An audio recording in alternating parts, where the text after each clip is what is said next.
قرآن توحید ہے، توحید پر آؤ گے پھر یہ جن بھی تم سے ڈریں گے، یہ چھوٹی بڑی مخلوقیں بھی ڈریں گی کہ یہ تو بندہ توکل ہی ہے۔ اس کو کہتے ہیں توکل، کو کہتے ہیں روحانی طاقت۔ شعبدے بازی کو روحانی طاقت نہیں کہتے کہ کبوتر ٹوپی سے نکال دیا تو یہ ولی اللہ ہے۔ جا کر دیکھو یورپ میں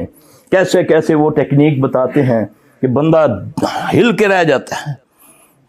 وہ کہتا ہے ہزاروں مجمع کو کہتا ہے اپنے اپنے جو چاہتے ہو لکھو، چٹوں پہ لکھو،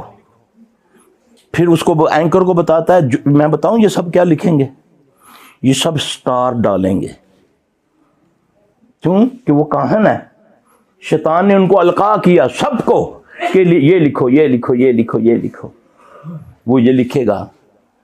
تو آپ کے یہ ولی ہے، وہ بیٹھا ہوا ہے اسٹیج پہ بیٹھا ہے، کافر ہے، یہاں جو یہ کام کر دے تو وہ ولی بن جاتا ہے، وہاں وہ میجک مین بن جاتا ہے۔